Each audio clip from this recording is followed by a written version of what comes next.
This is Viterbi Voices, your chance to hear stories about research, classes, student life, and more.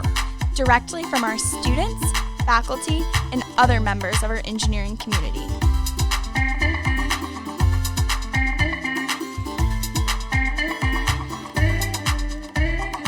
All right here at the USC Viterbi School of Engineering.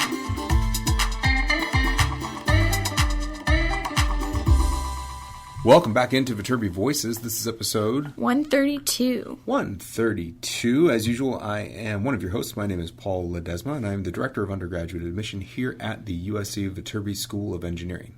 And my name is Audrey Roberts. I'm a junior studying mechanical engineering here at USC. So, Audrey, what is our episode all about today? This is a really fun episode to kick off sort of a short alumni series. It might be long. We don't know yet. That's true. It's just the beginning. That's true. It's not a short episode. That's for sure. But this is with a former, actually, what has now become Viterbi student ambassadors. So what I am and what a number of the people on the podcast are. And his name is Ali Fakhari. And he's super cool and has done a lot of kind of venture-related and business-related work after graduation. He studied chemical engineering here. It was a cool conversation. We talked about a lot of different things. And he went to Harvard Business School after USC, so we got a little bit of a perspective into that because I think engineers are increasingly interested in that path. But yeah, it was fun. I mean, Ali is a really cool guy. I've known him a very long time, and he was the first to kind of jump on this idea of being part of what I hope is going to be a continuing series of conversations with alumni. And he graduated with his chemical engineering degree with a petroleum emphasis in 2002. Has since done some amazing things and even working with Beyonce. So stick around to the end to hear about. That's at the very end. We've worked out the titles more. Enjoy this conversation with Ali Fakhari, and I apologize in advance for a lot of the old man storytelling that happens. But we're basically taking lots of paths down memory road, and I think it's a great example of showing how engineers do lots of different things, as Audrey was just mentioning. So enjoy Ali Fakhari. Well, welcome to our podcast. This is dope. I'm listening. You've been listening? I'm a follower. You're a follower? I didn't know you got merch though. That's yours, man. That's all yours. Oh, this is all mine? That's all yours. That's this your merch. Dope. You take that with you. Who's making this for you guys? I do. Made in China? Delivered here? No. I designed that. This is dope. That's all our stuff. I love this. STEMinist. Yeah. It's all you, man. It's all you. You can have that. My wife will love this. She'll be like, yes, 100%. Yeah, it's like this stuff we give out for admission and stuff like that. It's dope. Different student events, and then we branded the mug with the podcast, and we give all of our visitors on the podcast walk away with a mug so they can advertise it as they go. Listen, you got to live the brand. What's the kind of composition of the listener base? Mostly like students or like? I mean, depends on what stat you want to look at. Like there's Spotify stats, there's Apple Podcast stats, there's our SoundCloud stats. But when you look at like demographics, if that's what you're getting at, those are all different demographics. So you can't really. You can kind of make somewhat of a composite out of them, but they're basically 20s, like low 20s. So it's still like young alums. It's something like that. I mean, the whole goal, we push this out to prospective students. Sure. But who listens to it is all over the board. Sure. Parents. There's a lot of current students that I think listen to it. Probably in like first year. So like our goal is we're hitting prospective students and first year students and telling the story of the school and telling the story of like what students are doing here. And there's a lot of like student org stuff. And so hopefully our current students can like, oh, that's cool. I really want to do that. Or our prospective students can see possibilities of things, and then faculty get highlighted. And then we push it out to prospective students all the time. So, and what's the kind of engagement beyond? So once something is taped, then do you get like a lot of questions and feedback? Like what's the back and forth? We've gotten some, and it kind of just turns into. It's similar to like our website, right? Yeah. The more stuff we have out there, the more people are going to pick up on it. Yeah. And we create this more as a content archive. Yeah. If that means anything. No, for and sure. So we can create, like, for example, the playlists, right? Yeah. So we have organized playlists around academic disciplines. And so Audrey will curate, anything related to electrical engineering into the electrical engineering playlist. Smart. And so earlier this year, any prospective student that listed an interest in electrical engineering, we said, hey, by the way, there's this playlist you can listen to related to your discipline. Smart. You just email them and say, take a listen. Just email, take a listen. No, I think, as I kind of mentioned, a bunch of friends are doing the podcast thing for their brands, right? Mm-hmm. So you talk about content strategy, I think it makes a ton of sense. Then it's how do you tell the story, right? So whether you're selling product or you're doing advertising, which is still pretty nascent, you want people to engage, right? You want it to be something where they feel like there is someone else on the other side. Because it's one cool thing to have a great conversation and hopefully people are listening. But beyond that, it's like, so what? What do I do with this? Right. And the fact that they hear, well, this is what's happening on campus, this is what faculty are doing, this is what staff are doing, and here's what's really hopefully enlightening for them. Mm-hmm. They're more likely to get engaged. They're more likely to say, oh, well, MIT doesn't have this. We have this. Yeah. I mean, we find some good response. It's really hard, right? So prospective students, for example, we talk a lot about this in the VSA group, where it's like our job during the fall is to create content, and then just like I talk about this metaphor of like we just like throw it off the end of the Grand Canyon, and we hope that there's a bunch of students. We know that there's a bunch of students down there. Yeah. And so like Audrey's blogging and all the other students are blogging, and we've got a social media feed, and they're just going out there and you're just hitting as much as you can. And prospective students, from an admission standpoint, they tend not to engage so much. Like some people think it's like, should I not? Yeah. Is that too much? What should I do? You get some, like with Instagram stories, for example, there's questions that come in and stuff like that, right? Yeah, definitely. Like if we post a poll or something like that. But I think it's a little harder with the podcast, just because it's not obviously like inherently a medium that you can use with. Exactly. I think you can use both as feeders, right? Yeah. You can have a poll about the pod and be like, did you listen to this episode? It did X, Y, Z as, something that, because I think part of the fear or anxiety around getting involved, especially as a perspective, is you don't want to feel like you're, too engaged. Like that's the issue. Yeah. You don't want to come across like, oh, it's that person who's, going to be banging on my door and coming up with 1,000 questions. But at the end of the day, you want those people. but we get it at the other side. So, for example, we had our big event in November, November 16th, the expo, and people come up and be like, hey, really love the podcast. Or like, hey, thanks for doing the podcast. Totally. We're listening all the time. Or when they're admitted, they're like, oh, we've been listening. I mean, we had one student, we'll do a shout out right now, Braden Risto, if he's listening. He sent an email, because we emailed him like that playlist stuff for like, and it was just like one of our like, hey, you're interested in USC, have you listened to the podcast? He's like, I just can't believe I got an email from you, because I've been listening since episode 43. That's awesome. I mean, that's what you want. We're going to be episode 134. What? 134? Something? Oh, look at this guy. Oh my gosh, I don't even know. We don't even know where we're at right now. We just... Did you film one before me? No, it's good. I think that level of engagement, especially when you can personalize it, it's next level. Yeah. Because now you have them. You're like, oh my God, you care about me. I'm not just, another application. Our whole goal is to educate, right? What's the school about? And these can be deep dives. Yeah. And it could be, for lack of a better term, it's passive. Yeah. Students can decide to jump in when they want to jump in and how often they want to jump in. And we just keep producing. And the more that we can be relied on to produce, we're good to go. Well, speaking of which, let's start talking about the metro. Let's talk about you, man.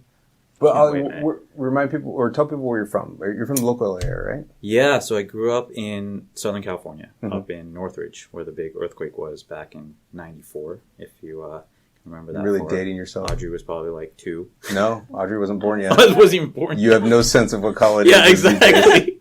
It's like, are you Gen Z then? I think so, yeah. Like, put it this way, the kids applying this year will have been born in 2001. Oh my God. Or 2002. I don't even remember the .com bubble. It's like, what is a bubble? Yeah, the story of '94 Northridge was, it seems like yesterday to me. Were you in high school? That was high school. Yeah. I was at Granada Hills Magnet, and great program. It's now a charter school, I think. And we had some amazing alums that came out of there. I didn't know this till a few years ago, but founder of Uber, went to Granada. Okay. Yeah, Travis, he's Granada grad, and John Elway even further back than that. Audrey's from Denver. Denver. There you go. Piqued my interest, yeah. Your team hasn't done well, and No. he's definitely being looked at. Yes. But yeah, we had some amazing friends, and I still keep in touch with them. I actually had lunch right before this with a buddy of mine that I've been friends with since elementary school. So elementary, junior high, high school, and USC. Really? And ironically, when he went to SC, he's Marshall, I'm Viterbi, and we lived together all 4 years. Did you really? So we were at Floor Tower Yeah. first year. What floor? Second floor, which was floor. ideal because the elevator there is so slow. so just we would run up and literally down the just stairs. run up and Yeah. down the stairs to the cafeteria, and whenever we need to go to class, it was ideal. Second and third year, we got City Park, the apartments right off campus. Mm-hmm. And then fourth year, we basically took over an entire house on Menlo. So Menlo is like, You know where this is? You know where 5 this is? blocks off campus, yeah. So you graduated in 2002? Yeah. Okay, so I graduated in 2000. Right. So which is Yeah. weird because you worked for me in my first 2 years. This is where it all starts. Exactly. Because like when I start here, Ambassador Yeah, days. the ambassador days. So like, this is when we started the ambassador. So that you know, Audrey and I. Yeah, let's give Audrey some background on why are we even having these kid conversations. Yeah. So Ollie is class of 2002, chemical engineering, correct? I get my job here in September of 2000. Okay. And in January, we start the Engineering Student Ambassador Program. Okay, so basically 3 months in, we start this ambassador program. And it's kind of like, hey, who wants to do this thing, right? And did you start right then in January, or would you start in the next, for your senior year only?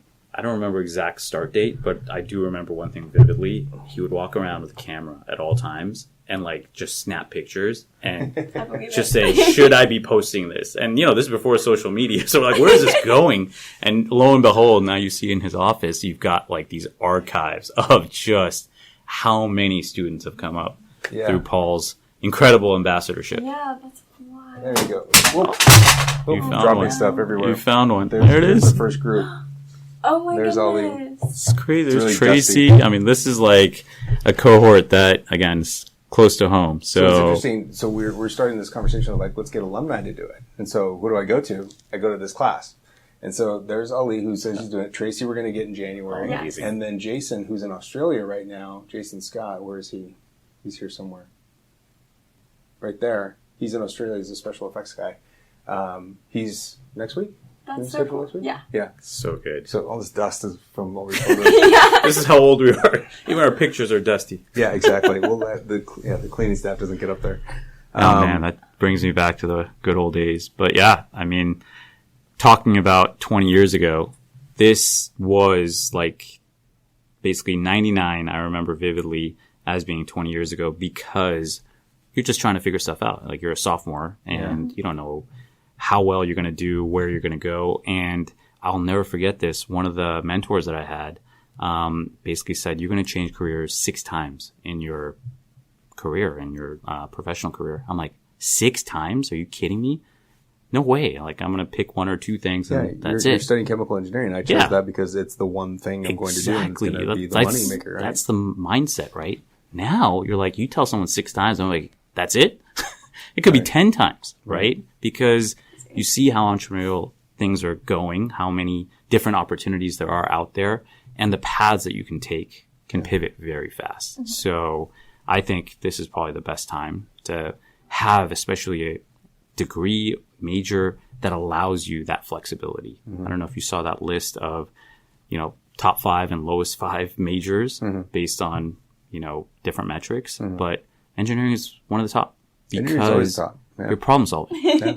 That's helpful in any career, regardless of, what the vertical is. But, it was a formative time for sure. That haircut, Jesus. So that's the beginning of this, is that Ali was one of our first ambassadors. Okay. And then kind of that group, these 2 classes basically helped kind of start build out. This is like the next year after that. Helped kind of like build out what became the structure of what you guys do now. I mean, granted, we weren't doing a podcast at the time. They didn't exist. Should have filmed everything. Yeah. Jason will have more stories of some of the stuff that we did because he helped us build something else. But the reason I jumped in is that, oh my God, you know how weird this is that because I started here in 96, I graduated in 2000. And my freshman year, I lived in Fleur Tower. Sophomore and junior year, I lived in City Park. And then senior year, we lived on Ellendale. No way. Yeah. And then what was weird is that, like, for my first year working here, me and a buddy took over a house on 30th. So it was like this weird. So many parallels that you It's can't a lot of even weird imagine. parallels. But Menlo, it's funny because one of the businesses that my friends have started is now called Menlo House. Like they branded it that. Yeah. Because there was 8 of us in that house in an 8-bedroom place, you know, old school kind of, we had to turn it around, you know, paint everything. But literally you're in that place and you're like, this is like a dorm.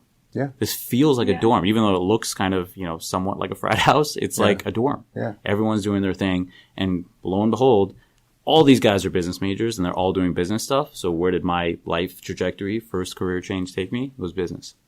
It's kind of crazy how your environment affects that to some extent, even though you might have, as you said, the best plans. Right. Sometimes things just change. Well, let's talk about the plan. So Yeah. you're in high school and you're coming to USC to study chemical engineering. Was that always the plan in high school, or what was the thought coming out of high school? Yeah, I think, you know, the high level plan was I knew I wanted to be in science. So I loved chemistry. I loved physics. So engineering kind of always had that. That's where it all came together. Yeah, I just had that draw. But I also thought maybe medicine. Do you have engineers in your family? Yeah, my dad's an engineer. I have uncles, you know, tons of engineers. It's a Persian thing. Petroleum industry? Yeah, right. Got to have something in that world, especially coming from the Middle East. All friends with Urshagi? Right, exactly. Urshagi, Mashkati. You know, you got the whole Persian clan.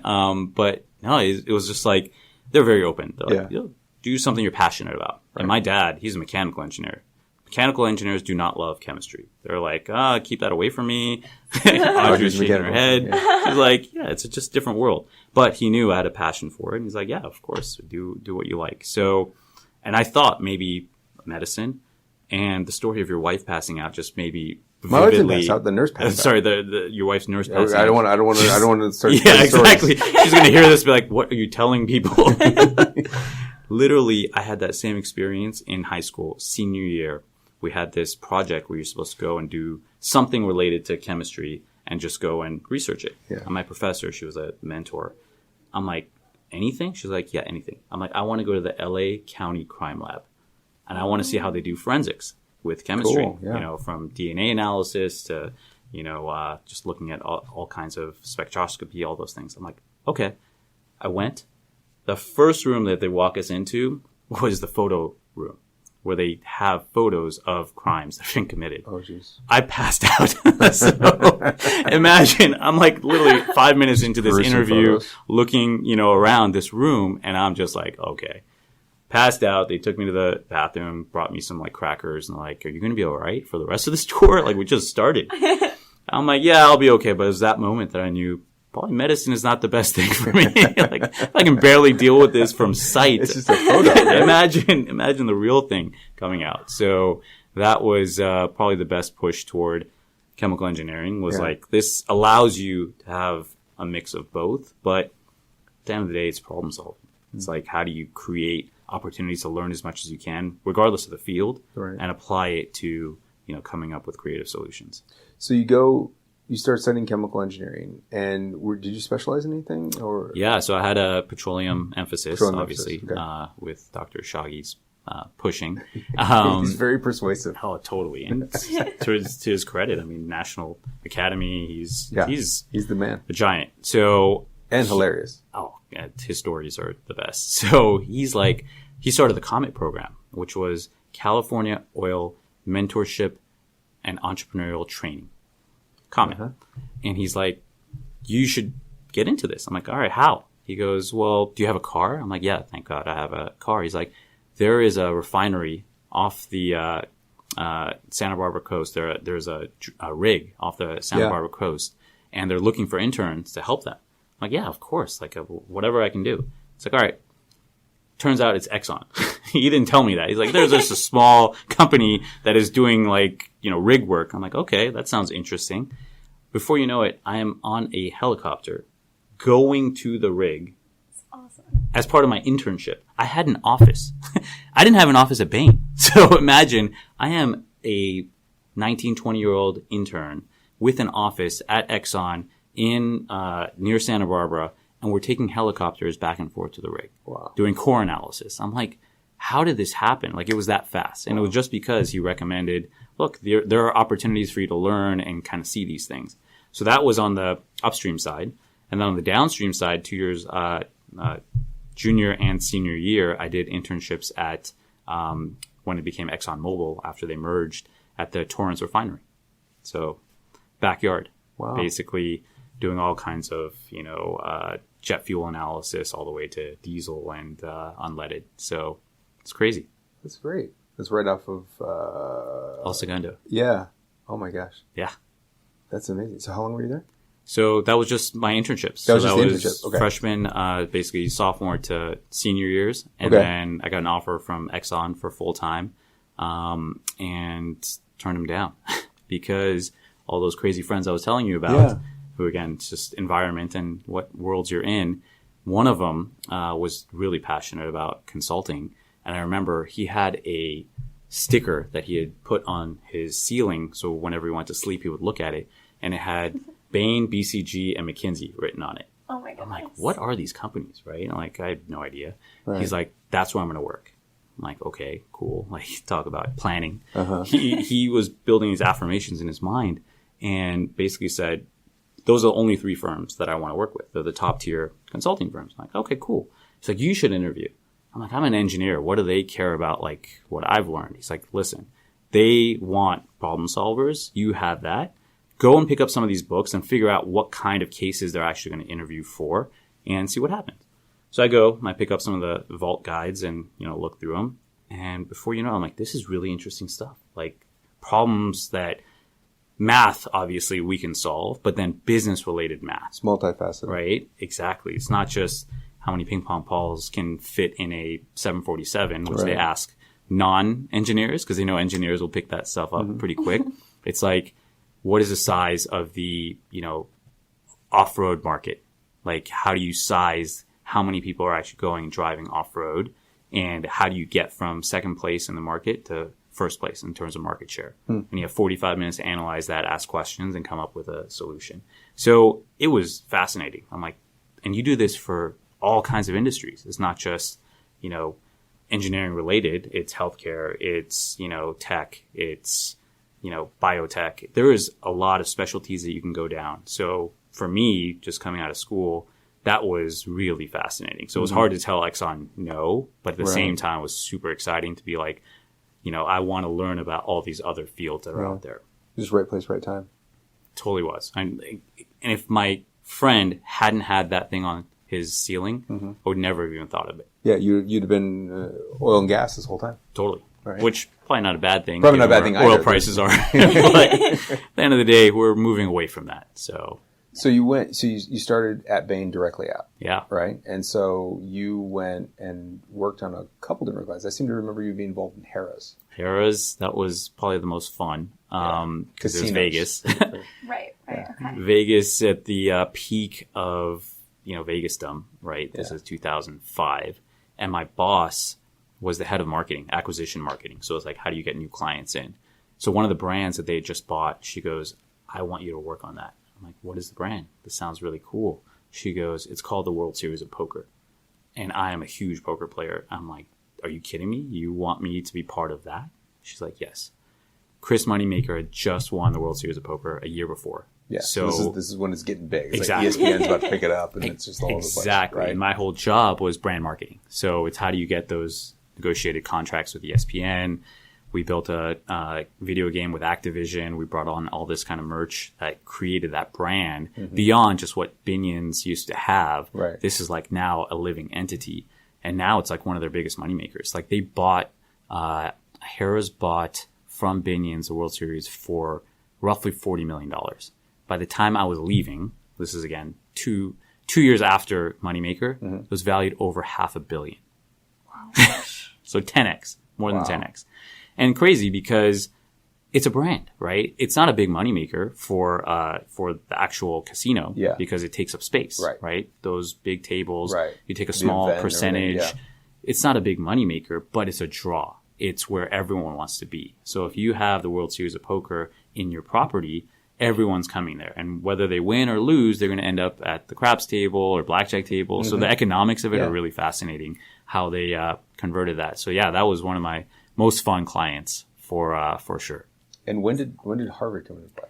So this also was right around that same time, because I got my call that I was accepted when I was living in Vegas. Because I'll never forget, I was running up and down the halls screaming like, I can't believe I'm in Vegas at that time. So this is 2004, and I got into the class of 07 for HBS. Wow. Okay, great. So, and what was Harvard Business School like? Like, people, I think there's lore and legend, like Harvard Business School, whether you want to take it from a political standpoint, whether you want to take it from these are the masters of the universe that come out of this place. Taking the ego side of it out, because there's certainly a lot of that. It's a phenomenal place. And frankly, it's not because of what you're learning. It's because of who you're surrounded by. It's incredible people. Every year, it's 900 admits. So 10 classes of 90.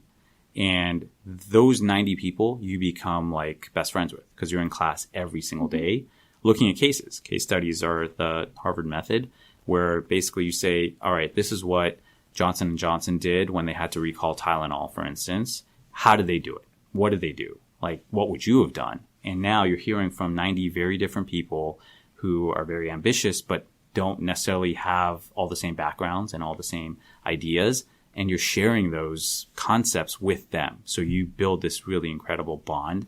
And that's what business school is for. If you're going there to, change your perspective on life, that's, those are the kinds of transformational experiences you're going there for. If you're going there just to make more money, there's a lot better ways to just make money. So I would say for people, because I talk about this, with ELB, which we'll talk about later, there is so many different ways that your career can go. An MBA is not necessary. It's not like getting an MD. It's not like getting a JD, where you're specifying what you want to do.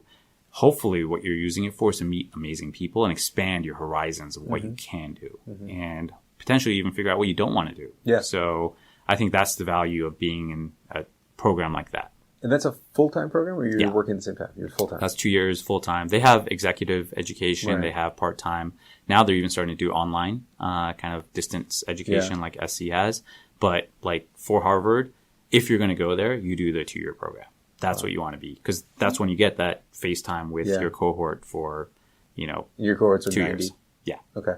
Second year, it changes to a whole new cohort. Got it. When did you decide you wanted to go to business school? I think it was my second year at Bain. So Bain's first year is already like a mini MBA, because they're teaching you how to understand financial models, how to build, business cases. So you get a really high level sense of that, and you have to get into the weeds of it from a client standpoint. But it's very much, here's a great idea, Mr. CEO, Mrs. CEO, go and run with it. It's not you are helping run that. So for me, business school was an opportunity to be a lot more operational. So I wanted to kind of get into that entrepreneurial world. And I felt like by seeing how many different businesses have been built, especially by alums, I could be part of that infrastructure and build that network to be able to make it easier once I'm done. Right. Makes sense. Do you ever, I'm curious, because I do think, engineering, like we said, is fundamentally about problem solving. So it does apply to other fields more broadly than people think. But did you feel in business school you could really bring in some of those technical skills specifically, or was it more just sort of the mindset? I think the specific things that are really helpful are things that are math related. So if I was to tell you, we're going to do a regression on this business and identify, what is the probability that we'll get to a certain outcome, that stuff is really valuable. And that's stuff that your business friends don't really know or use as much, right? So I think the mathematical side of it, absolutely. From a technical standpoint, I think it really depends on what you're trying to do, right? So if you have, let's say, a computer science background and you're great at developing apps, that is the perfect place to be able to test that. Where you can say, oh my God, I have this cool thing. I can build it really fast. And then I can prototype it in a business atmosphere to say, I'm going to sell a product, direct to consumer on Instagram. Cool. I'm going to do that. it's not I need that skill set. It's where can I use those skill sets and then bring other business people around it to help expand it, right? So you might have a friend who's genius at marketing, right? And she might tell you, you know what, Facebook and Instagram is actually too expensive. You might want to do your own blog. You might want to just create your own platform. And when you have an audience, then you can start to market out and do direct to consumer. So I think it's being in the right circles. That's what business school is really meant for, is to identify spheres of influence that you can be around. And what is something that I think you might have already answered this, but like, was there something that you had this like aha moment in business school that you didn't achieve in your undergraduate and then your years of working? Was it that thing? There's the fact that it's just the people, or is there actually a skill set? I think the biggest aha moment, what they would actually call a transformational moment, is 99% of business is people skills. Yeah. It's relationships. Yeah. That's it. So a famous professor would always say, all things being equal, you do business with people you like. All things not being equal, you do business with people you like. So you have the opportunity to connect and create hopefully lifelong relationships. And it's your character and your credibility that allows you to keep those things going. Because a lot of we've seen this, with so many examples of companies which have mind-blowing valuations and just, the most kind of corrupt and crazy business people behind them, right? And it's unfortunate because they had all those opportunities. And if they were core to what they actually believed in, they would have potentially done even more great things. But the ones who are successful, the Warren Buffett kind of, hierarchy, those are the types of people that really create earth-shattering change in business. And those are the people you want to keep around you. So for me, to answer your question, it's identifying and filtering through who are those people that you want to stay connected with and developing bonds with them. It doesn't have to be, necessarily a mentorship or, I have to do business with this person. It can just be a friendship. It can just be something that you foster over years. And we haven't seen each other in a while, but when we do, we pick right back up. Those are the types of things that I think differentially set businesses that are super successful apart from those that don't, is those types of people who have that mindset. So you get out of Harvard, and do you go back to Bain? Yeah. Okay. So they sponsored me for 2 years. So I had a minimum 2-year commitment, but I went back for an additional few, just because, frankly, it's one of the best places to learn. Right. And I was still learning a lot at that time. But it took me a while to figure out I want to do this on my own. Right. So probably in about 2010 timeframe, I was like, all right, this is time for me to venture off and start to think about how to apply this problem solving to many of the different things that are being seen, especially here in LA. A lot of celebrities, a lot of athletes, and they would ask, my advice, especially through friends, what do you think about this? There's a business idea I have or something I want to get into. Exactly. Things that they want to do. They need some infrastructure behind them. Exactly. So I was like, all right, I'm always happy to help. But then I'm like, there is a whole opportunity here that's not being fulfilled by their agents, their managers, their wealth managers. I can help provide some semblance of business modeling around that. And then what I started to realize is even on the investment side, they're not surrounded by the same level of people that they need to really be savvy investors. So that's what's differentiated now in the kind of celebrity sphere. You either have very, I would call them sponsor endorsement specific. It's like I just slap my name and face on something and let it go. Or you have people who are, moguls. They want to be their own brands and they want to control that entire business atmosphere. So we tend to be on that side of the spectrum. It's like working with people who really have a passion for something and credibility around it, but apply it in such a way that's very analytical and business focused. Right. So you're not working with the Kardashians. You don't need to comment. Let's just say I'm not going to Calabasas a lot. No, 100% right. Paul knows his audience really well. And to their credit, they're making lots of money, but it's in a different world. Yeah. I think consumers today, and Audrey can speak to this, they're savvy. They know what matters. They're not there to, just buy something because someone tells them to. They want to have a why behind it, especially young consumers. There's got to be some sort of engagement with them. And the psychology of that is really interesting because the more credible you are, the more likely it is you're going to buy something. I was talking outside about this with respect to Jessica Alba and, the whole Honest aura Company, that she built around Honest Company, even though there's been a lot of issues with that. Yeah. But there was that aura, there was that trust Yeah. that existed. You can say the same thing about Gwyneth Paltrow. There is this following that they have that's super tight, but is there a right business model around it? That's the second part of the equation. That makes sense. Yeah, I think it's super interesting even more recently to see how consumers are so tied to like companies being ethical and sustainable. And even in like my own lifetime, I've really noticed as a consumer myself, thinking about, the clothing you buy and things like that so much more during my time at USC than before. It's tectonic shift over the last couple of years as to, is this a company that I want to give my money to, and are they going to use it well? And is the product going to be serving some sort of other purpose, whether that's social good or whether it's going to be not contributing to a larger problem? This idea of zero waste, or this idea of sustainable manufacturing, or just the whole thing recently with clothing. I mean, like, these are the whole Simon Minaj. Did you see that episode of Patriot Act? H&M and Zara, how much waste they produce. Just those two companies. Fashion, It's crazy. It's nuts. You wear it once and you throw it away. Right. So that's interesting. Do you think that type of... So you brought up the classic Tylenol recall.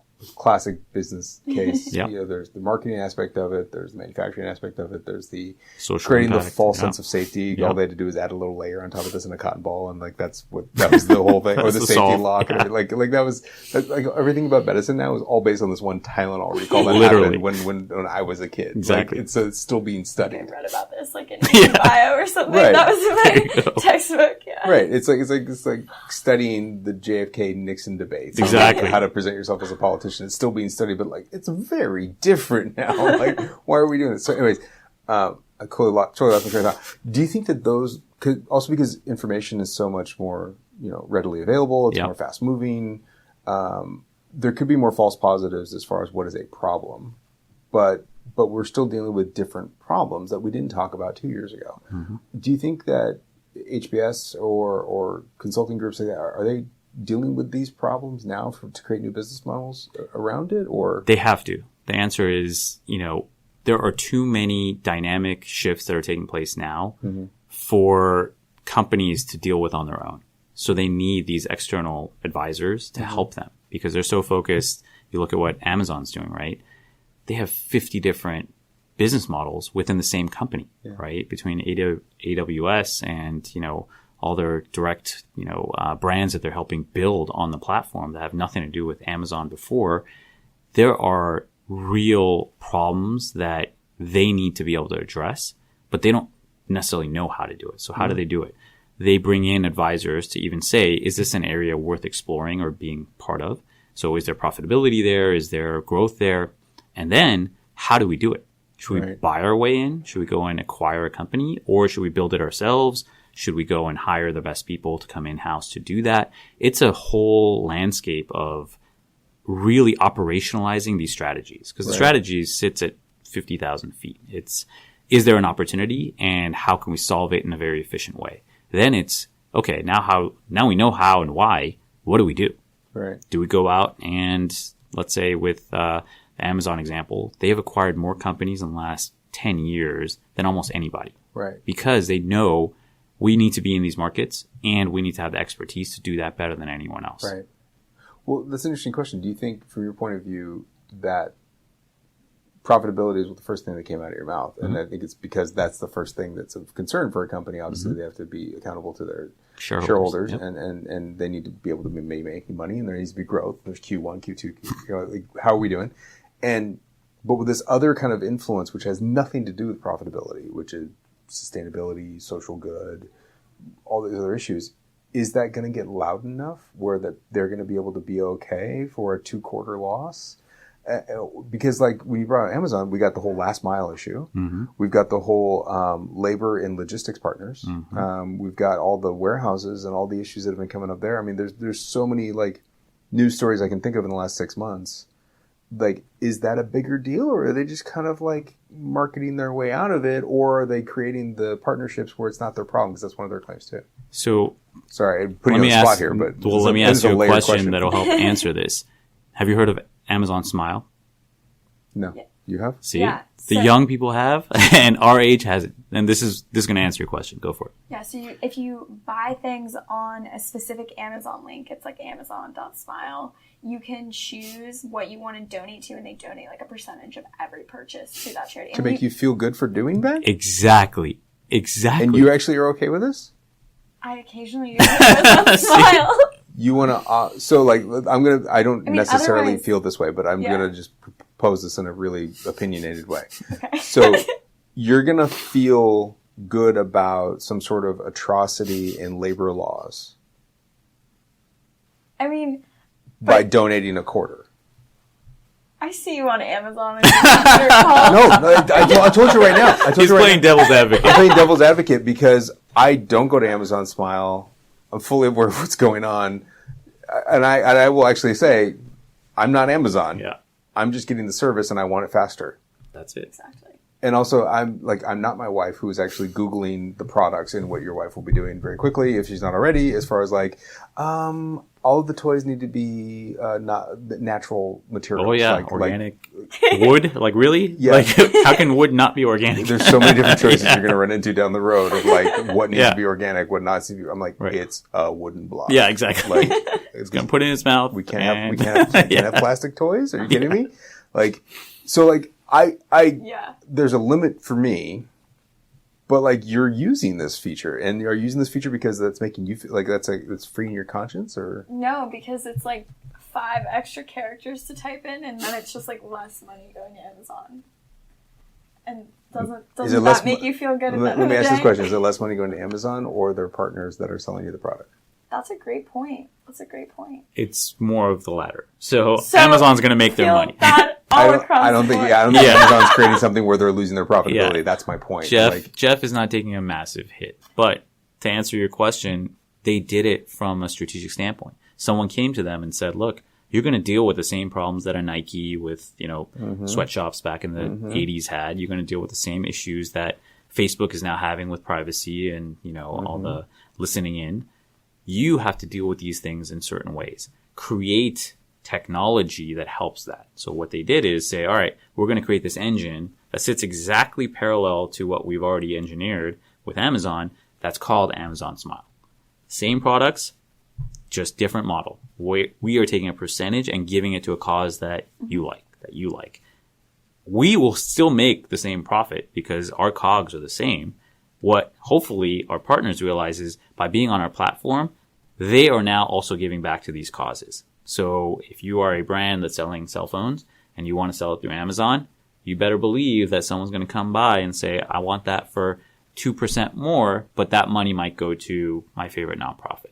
Right. And they're hoping for an increase on volume to make up for that giveaway. And hopefully they're likely being able to write off that. That's it. And the tax write-offs are a whole different, how much Amazon pays. I bet Amazon's created a model of saying, Amazon's going to write it off, and the partner's going to write it off. Exactly. Like, double. Yeah. It's. So I'm kind of curious too.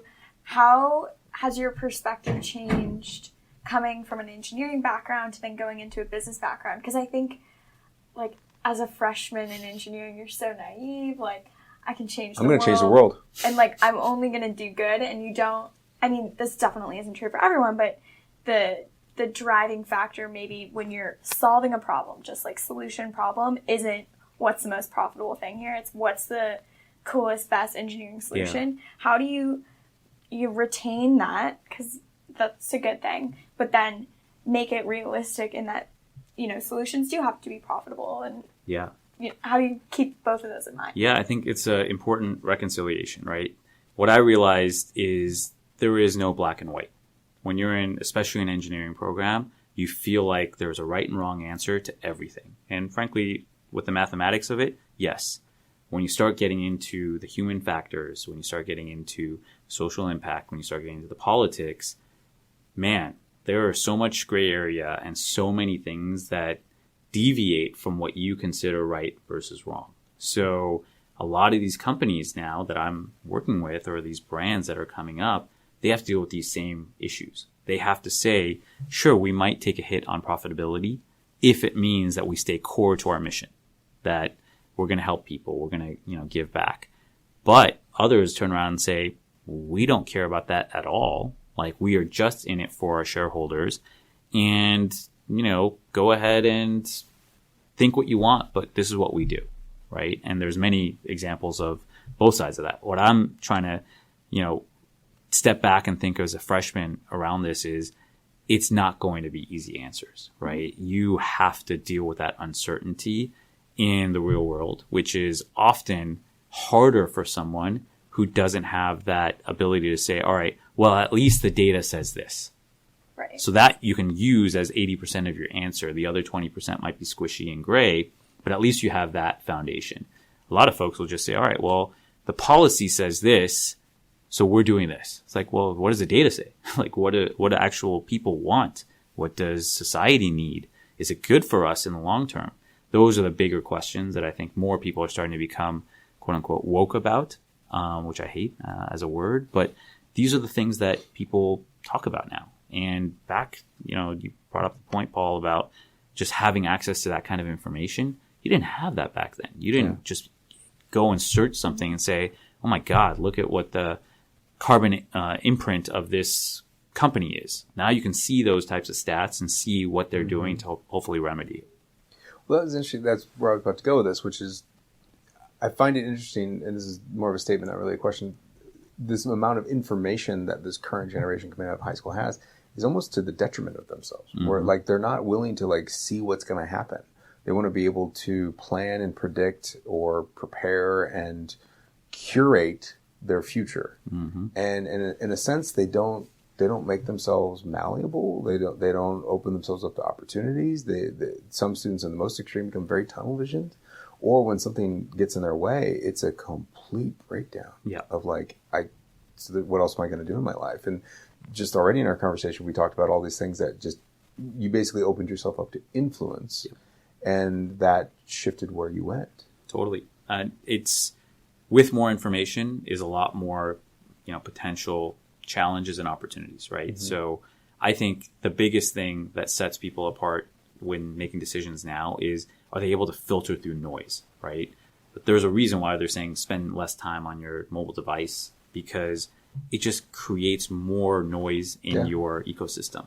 And so if you hopefully follow just things that are helpful, that's one thing. But even those things might not open your mind to what else is out there. So how do you filter to not just be in, this bubble, and how do you create opportunities to learn while hopefully not getting caught up in stuff that's just random? Right. So part of this just comes down to, are you able to diligently manage your time? And I think this is one of the things that, again, hopefully schools are doing a better job of, and you can talk about this and what's happening here on campus.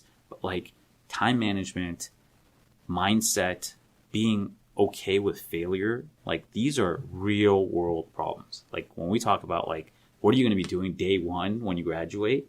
This is the stuff that becomes really important. It's not, did you necessarily ace every single class? Sure, that's great. It shows that you can problem solve and you can excel. But are you okay with uncertainty? Are you okay with, not having all the resources at all the times and still making good decisions? That's what sets people apart, who are resilient and really can overcome those issues and figure out ways to balance out their life so that they're able to accomplish those things. And I think sometimes, and this is not just a university-wide problem, this goes all the way back to parenting that we're going to have to deal with now. It's like, what are the things that you want your child or your future children to think about, spend their time on? Like, I look at how much time I wasted in high school playing video games. It's like, what was that for? Like, those things don't necessarily help me. But if I have a passion for something and I want to spend that time that I'm willing to take away from something else, then that's valuable. Yeah. That creates that balance for you to be able to make those trade-offs. Well, that's going to be the challenge moving forward for you. That's the interesting part, is that you can talk abstractly about these things, and I can talk about these things with high school students coming through, and then you start watching yourself make decisions about your kid, and you're like, oh my God, I'm doing the same thing. Yeah. Right? Because you want to reduce the possibility. Yes. Of problems, Yep. right? Or eliminate. You want to eliminate, Yeah. or at best, or at worst, reduce, right? And Yeah. so like preschool decisions and like things like, I remember the first time she went to preschool and we had this discussion and like the curriculum was handed out, and it's a great school. It was doing good stuff. But it was like the art and music, like this month we're going to cover these artists and these musicians. And I was like, wow, I don't remember hearing about half of these now as an adult, let alone in preschool. But then I looked at it and I said, there's not a single woman on this list. Like, so in preschool, this idea of like modeling and like, so I started like asking questions. I was like, I'm sorry, I'm going to be that parent. Yeah. But like, this doesn't make sense to me. There are plenty of female artists. There are plenty of female musicians. Totally. Why are we not introducing any of those, or let alone artists of color? And but I was like trying to, and I had to like limit my conversations. I was like, look, I get that things are going to go in a certain direction, or like when we had a problem with a teacher about doing something like inappropriate, we thought was inappropriate. It was like, I get that this is like probably not, this is your thing, but like there's a serious issue here, and I got to figure out where I can come in and where I can't come in, and what decisions I want to worry about. And is she going to be liked by friends? Is she going to have a bad day? Do I want to, is she going to be popular? Is she going to have friends? Is she going to be like, all these issues come up every single day, and then you have to check yourself as to when it's a good thing to step in on. And these things are not microcosms of, Paul's life. This is every decision, right? These things happen at work. These things happen, in your athletic life, like just staying healthy for yourself, nutrition, what you eat. Like these are trade-offs that we have to make, but it's not treating them necessarily as binary. It's easy again to get in that mindset of right, wrong, yes, no, black, white. There is that gray area, and sure, I'm not going to be able to not have my kid get on a cell phone. Like this, just the reality is they're going to get on that. Yeah. But limiting it and balancing it in such a way that feels like they're getting the most out of it, that's all you can do. And hopefully they get surrounded by good people. Back to the business school example. Yeah, I think your friends, your spheres of influence, that is the number one determining factor of where you're going to be in life. Like if you find those types of opportunities and those ecosystems, you are at least one order of magnitude differentiated from your peers. So we had lots of tangents there, so sorry because I contributed to them. But so you leave Bain, and is that when you start Ivy Venture Partners? Yeah, so right after Bain, we had a friend of mine who managed Nas, the famous rapper, who said he wants to build a business. And we're like, okay, this is getting real. Right. It's not, just a typical idea anymore. Yeah. It's like there is a real potential. You're not side consulting anymore. Right. It's like you got to dive in. You got to build something of real value. And ironically, the first business he wanted to do was like Supreme before Supreme. It was curated sneakers. So he wanted to create his whole kind of idea around what are the coolest sneakers that people want. And he wanted to do it in Vegas of all places. So I called my Vegas friends and I'm like, listen, I need a tentpole property in the coolest part of town. Because every mall in Vegas looks the same. They have Gucci, Chanel, Prada. It's not differentiated. But there's an outdoor mall where that giant Ferris wheel is, the Link. Yeah. And they're like, look, this is high footfall. Like you have tourists, you have locals. Everyone shops there. And we're going to give you the prime location. So they gave us literally the middle property on that entire stretch of outdoor mall. And he crushed it. So we wrote the business plan. We raised a couple $1 million for it. He curated all these cool brands like Yeezy when it was just first starting to come out. We were carrying a bunch. And then to fast forward to kind of how the business started to expand our business as well, Floyd Mayweather was the first client that walked in. So grand opening, he walks in with the entire 24/7 film crew because he was fighting Canelo at that time, and they're filming him walking through the store. He spent $30,000 like just buying stuff for his kids and stuff. And he like brings out the little briefcase of cash and just puts it on the table. It's like, I want everything. So he's being filmed, and then he walks up to Nas and he goes like, how did you do this? Like, what was the impetus? Who helped you? And he points at me. I'm sitting in the corner like in awe that, Floyd and Oz are yeah. talking like to each other. And he walks over and he sees I'm wearing an Ali hat, of course. And it was a Muhammad Ali hat. So on the back of it, it said, greatest of all time. And I didn't know because I couldn't see the back, obviously. And he goes, yo, they're going to be saying that about me one day. I'm like, what? He's like, greatest of all time. I'm like, of course, champ. And at the time, he was 47-0, already greatest record. Now he's 50-0. And we're like, all right, we will help you in whatever you need help with. Just tell us. He goes, all right, fast forward 2 years. We're developing an entire fitness ecosystem for him. So his regimen of boxing brought to the masses. So imagine a curriculum that he has perfected over 20 years in a consumable fashion. So not your typical, just go and box, not your typical go and learn how to do reps. It's like actual cardiovascular exercise with heart rate monitors, with rope work, with bag work, and personal training on top of that. And then we built adjacent revenue streams around it. So VR, digital app where you're training even when you're not in town. You can be at a hotel. You can get on and keep up with your training. So it became like this movement, this ecosystem that was so core to him. So we helped build that entire ecosystem for somebody who frankly has never done a business outside of boxing. Like he's had brands and stuff, but it's never been real business opportunities. Yeah. So that was the kind of biggest example of how do you create something for an authentic existing brand in a very adjacent field that consumers can really engage with. So now it's not just, something that's only for the elite or for great athletes. It's anybody that wants to be fit can learn from his regimen.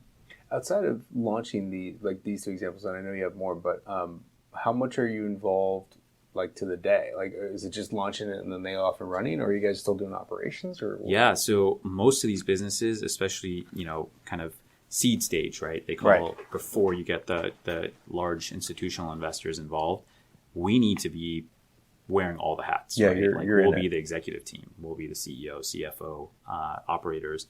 And then as those businesses scale and expand, it goes beyond us, right? Because frankly, there's only so many hours between the different clients and also the types of things that you have to do for those businesses that will bring on other operators. So we'll go and hire, like we did for Mayweather, we'll bring on former UFC gym franchisees, like people who had actually taken UFC's gym model from 4 locations to 400 and say, all right, you have that experience to go nationally franchise or internationally grow the business.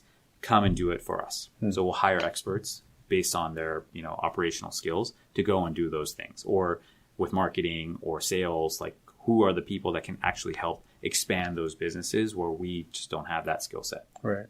Cool. That's awesome, man. And now I have a curious question because I watched all of those fights and I watched all of those shows. In creating this training regimen, how much were you working with the uncle and the dad? They're around. They're, part of his entourage. Certainly, they're at the gym a lot. And, I think it's part of his whole story, right? Whether you love him or hate him, you can't deny that he's the fittest athlete, of all time. Like, he just has this unbelievable, and he's got tons of vices, don't get me wrong. Yeah. But, like, when it comes to his health and lifestyle, like in the fitness world, it's unmatched. Yeah. I mean, he spends more money on taking care and recovery than most professional athletes ever would. Like cryotherapy, just building his whole kind of ecosystem in himself to be at that level is a full-time job in itself. And then you bring on the psychological part of it. His persona is meant to get you riled up. Oh, yeah. Totally. From one side, fighting with his dad, making up with his uncle, whatever it might be, those are all part of his story. Yeah. Like, those are all part of his it's fascinating way of psychologically getting everything around him to be about him. And that's what he does better than anyone is storytelling. He is a marketing genius. I mean, we have examples of this now, unfortunately, good or bad, of using platforms to do things, for your own advantage. But no one's done it this well in boxing. No. He owns the whole value chain. He's the promoter, the fighter, the distributor. He's all the content. So it's crazy. That's why you can make $250 million a fight. Yeah. Do you ever watch boxing? You can say no. No. Sometimes if my dad's watching it. Your dad like boxing?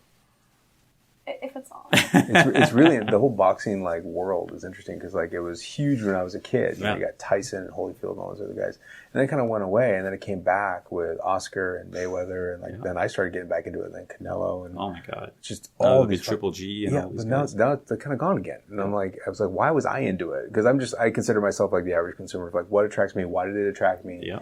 And then that's what I always think about when we do our stuff. It's like, okay, what would be attractive? Like, I just think of like what got me interested. It's storylines. It's totally storylines. And the whole dad uncle thing, like, was fast because I really got into it because Oscar's story.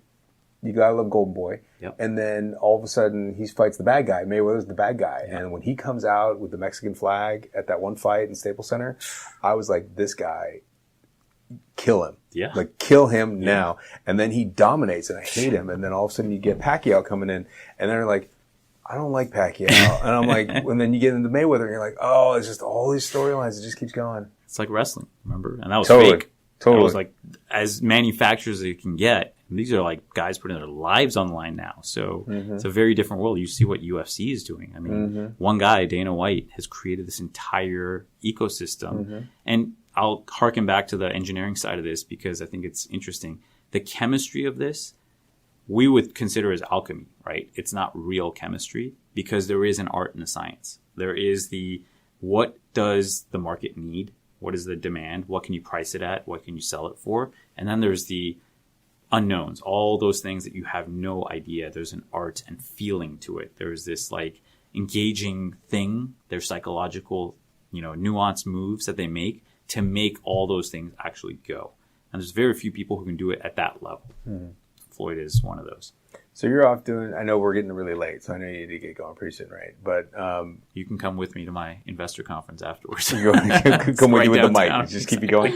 But real quick, so you're doing all the stuff with Ivy Venture now. Is that where you're at now, or are you doing something new? Because I feel like I got a new email address for you. Yeah, and I don't know. I have my own firm now, specifically focused on a few clients. So what we said is kind of the Jerry Maguire model, right? It's like you can go big agency and broad, or you can go super deep with a few people. So what we've decided to do is create a new brand called August Ventures, which is really focused primarily with Beyonce.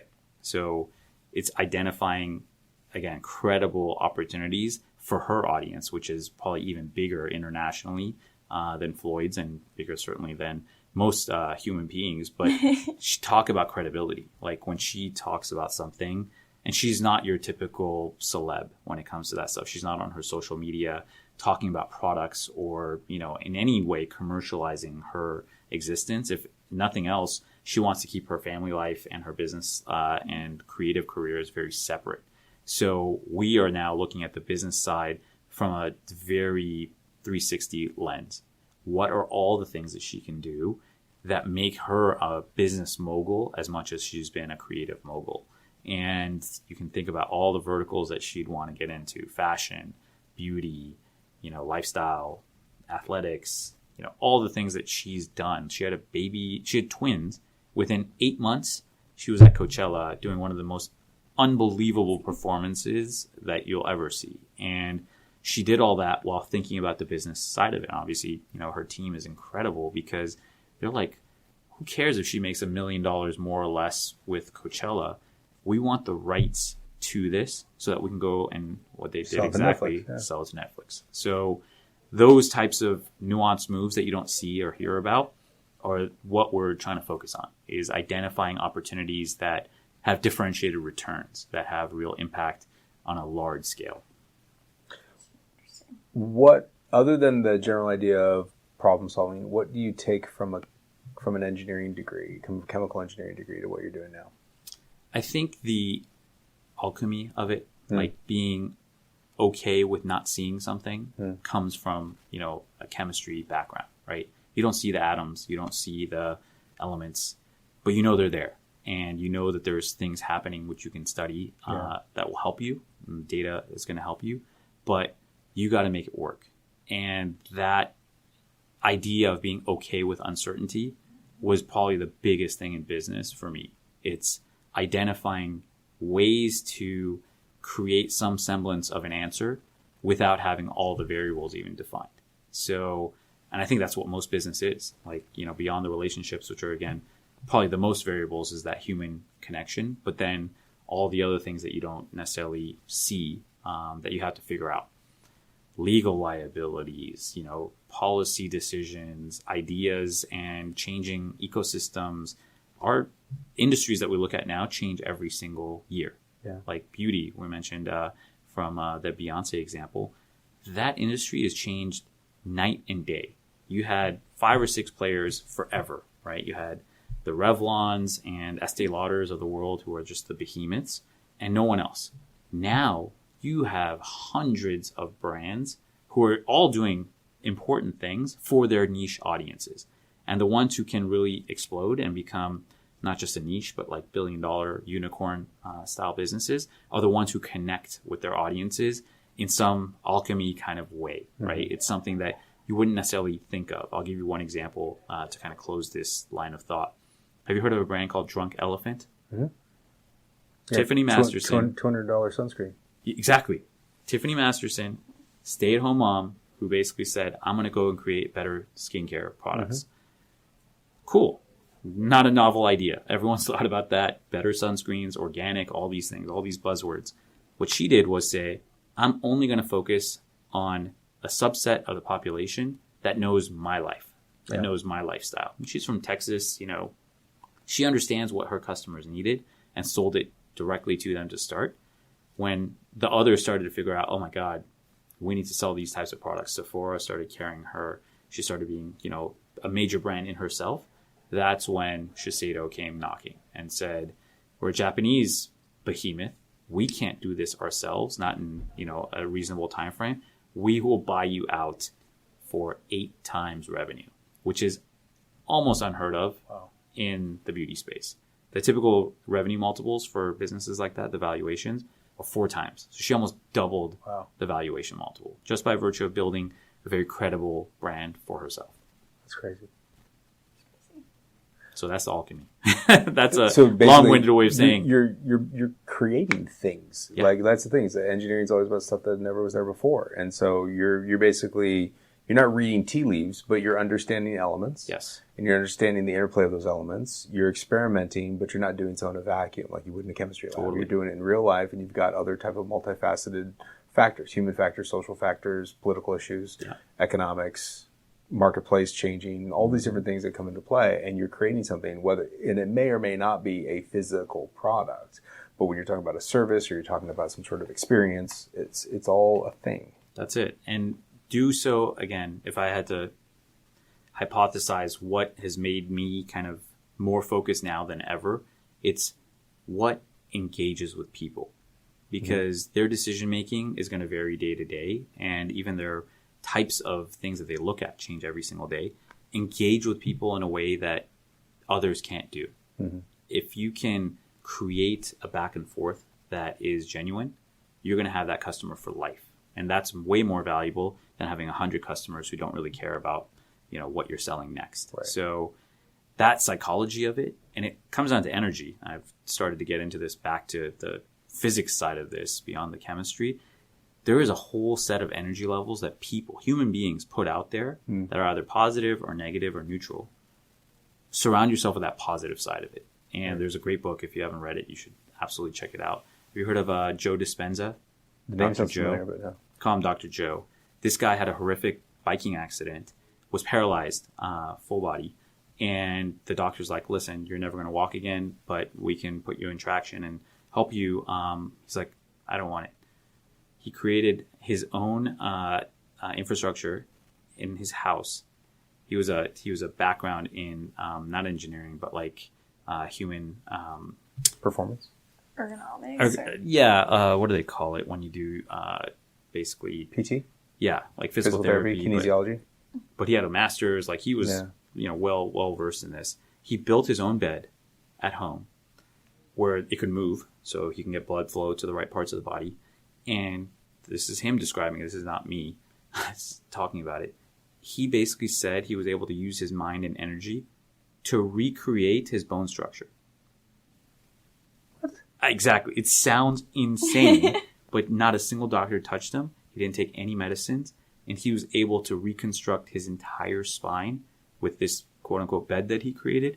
and 6 months of just meditative, hardcore energy thinking. And he has a book. He's written several now, but there's a book called Becoming Supernatural around this. So that's his own personal story. Sure. Then he expands on it to his second book, which is basically the art of that breaking the habit of being yourself is the second book. Huh. It's basically how do you take that same mental acuity and apply it to the people around you. So again, using that positive mindset to affect others, hopefully in positive ways rather than the negative, which a lot of charlatans do. Yeah. And it's fascinating because it's all about energy levels. And it's not just how you look at someone or how you smile at someone. Those are important. But it's like, are you a good person? Like, are you actually having good thoughts and putting those things out in the universe? And it's unbelievable how the impact works. And he has tons of studies behind it. It's a fascinating read. That's awesome. Worth checking out. The last thing, because you mentioned it earlier, and I want to give you a moment to talk about the Emerging Leaderboard. Yeah, so that is probably one of my favorite projects that keeps me so close to home here at SC is this board that was really kind of the brainchild of Dean Yortzos, who said, we as a community need to do a better job of engaging young alumni. So, typically when giving takes place within organizations or universities, it's after decades, right? It's like once you've made it, quote unquote. Typical advisory boards are very old men. Yeah. So it's like there's no, that semblance of diversity from age, and backgrounds, it's just not there. So he's like, listen, we need to create this and do so in a manner that is representative of what the school is becoming, right? And with gender parity now here, it's like, what better time to see all this stuff happening? So about 7 years ago, he came up with a concept. Within a couple years, we had 30 people on our board.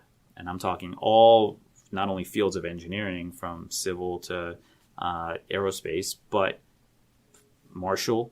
We had business school people. We've had, I think, people from Dornsife, like all parts of USC represented in a young alumni way and doing events that foster that connection between the school and the community. Yeah. So not just giving back, that's a part of it, but it's giving your time. It's, mentoring. It's creating internship opportunities, new, mentorship roles that you might not even thought of, for people who are just out of school. Super cool. So you're the initial chair. Yeah. And then you're still involved. Still involved. Emeritus, as they call old people now. But amazing Tracy is now chair, and she is spearheading our unbelievable growth. I mean, we now have basically 2 chapters, LA and Northern California. So we've got all of California pretty much covered from a engineering standpoint. And like I said, the cross-disciplinary stuff is what we're trying to build. It's creating that understanding that engineers shouldn't be in silos and just working on problem solving. There are business implications and social implications of everything that we do. So let's bring those disciplines together and do so in a way that the younger generation cares about, because that's what the school is going to start to look like. I mean, at the end of the day, you want that to be the draw. You don't want it to be the stodgy old, what people imagined what universities should be. This is a dynamic place. Yeah. Very proud to say student ambassador alumni. Yes. Make up a good chunk of that ELB. Totally. It's self-selecting almost. It's like, they have the ability to... You keep going. Yeah. Paul created a monster. Now it's how do we control it and rein it in? Yeah. But this has been super fun. Thank you guys Thanks for coming, man. inviting me. All right. Oh, he's a cool guy, isn't he? Yeah, really cool. Very smart, you can tell. He is very smart. I went home after that day we recorded it, and I was like reliving a lot of the conversation in my head. And just, first off, I don't know if you picked up on this, but you see how good he is with people he's never met before? Like, yes. He made you feel like you're his best friend. Definitely. And I was thinking back on this, is that that's one of his skill sets. And it's not at all fake. He means it. Like, he wants to get to know you. He remembers things. Yeah. He engages you. You can tell that's why he's such a great and successful business person. And incredibly smart. He does his homework.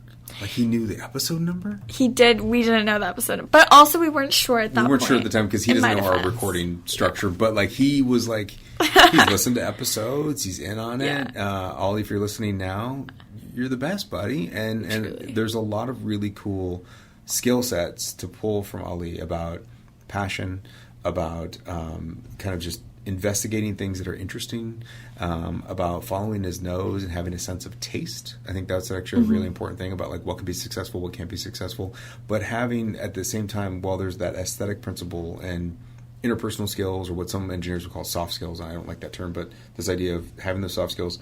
But behind it all, the minute you ask another question, whether it's relating to metrics or whether it's relating to any level of math to see it all the way through, we talked about like a regression on a business. He knows how to get into it, and he knows that he's going to be able to do it. So there's some people that I think believe that you have to be kind of a schmoozy business person to be successful in business, and that's not true. But having this idea of the analytical background, but knowing how to connect with people and knowing how to take great care, Ali could give a masterclass in this stuff. Yeah, and I think kind of on the flip side of that, though, a theme I've noticed in these episodes and in some of the reminiscing we've done this semester. The old man memory, the trip down memory lane that I keep going down. This is a positive thing, though. But I think it does really speak volumes to kind of the connections you can make here and how strong those relationships are. And Ali said throughout this episode, like much of his success is attributed to kind of the people you meet and those friendships you make. So I think that's an important lesson, not just for people looking to go into business, but anyone at USC and any engineer, because it's so easy to write that off when it seems like we have so many harder things to do than like make friends, I guess. But was it? Correct me if I'm wrong, but he talked about kind of the alchemy of it, didn't he? Like the alchemy of just things that would happen here, because it was just the right mix of the right things in the right time. And he talks about his friends that he lived with in the house and the classes he was taking, and just how that kind of just bubbled to the top. As long as you're paying attention, as long as you're engaging, that's it. Yeah, totally. So I think that's an important note. But awesome. Yeah, it was a great conversation. Well, hopefully we'll come back soon with more alumni conversations. I know we have another one slated to come up in a couple weeks, so I hope you enjoy these alumni conversations. And given that this is coming up right at the beginning of the holidays, happy holidays, everyone. I hope you're starting to enjoy a healthy and restful break. And if you have yet to apply, just don't forget that if you're applying for the first year application deadline, that is going to be January 15th of 2020. So if you have some time over the break to wrap up those applications, please go ahead and do so at our website. You can learn more about it, viterbiadmission.usc.edu/apply. Awesome.